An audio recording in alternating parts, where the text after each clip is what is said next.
Crown ce week-end à Birmingham, dans l'Alabama. Première manche de la catégorie 250 avec un excellent départ pour RJ Hampshire. Et de suite suivi par Amaker qui arrive derrière lui et dans un virage à droite perd l'avant et perd beaucoup de chance et toutes ses chances de gagner ce week-end. Heureusement, Tom Vial a pu passer. Tom Vial s'est positionné deuxième. Amaker à terre. RJ Hampshire, lui, devant, en profite. Et Amaker, lui, va devoir remonter. Remontée infernale. Il passe pilote après pilote. Et il va terminer à la 9e place de cette première course. Devant. Dans le dernier tour, RJ Hampshire a vu le retour de Tom Vial, mais ça ne suffira pas. Hampshire conserve sa première position sans souci. Le pilote Husqvarna remporte la première manche.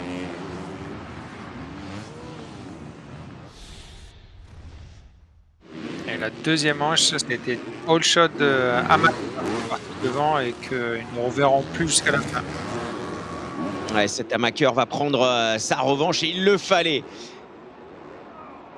Alors attention, il y a eu une bataille, un duel dès les premiers tours. RJ Hampshire a voulu reprendre la première place, mais ça n'a pas fonctionné. Amaker s'est vite repris et repositionné en tête. Il gagne facilement cette première manche après l'erreur du premier tour.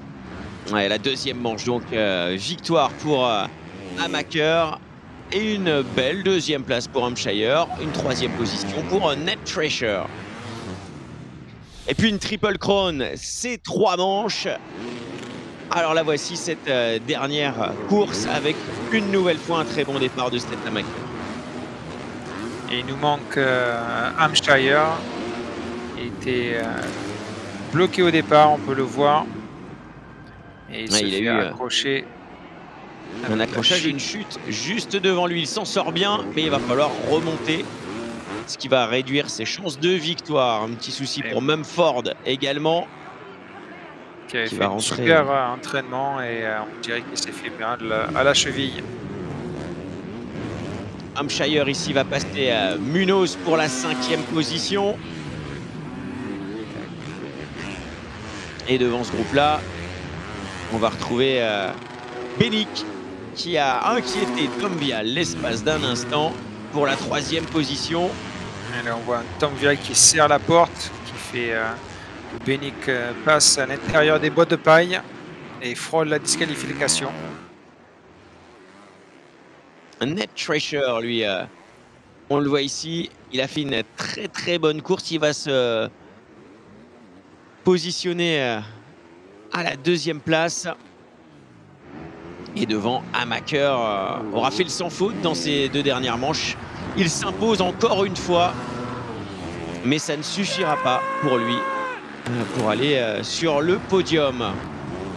La victoire revient dans cette Triple Crown au plus régulier et c'était Ned Treasure ce week-end. Alors on a eu 5 courses en 250, 5 vainqueurs différents ce soir. Ça sera donc au tour de Ned Treasure de monter sur la plus haute marche du podium devant Hampshire et Vial.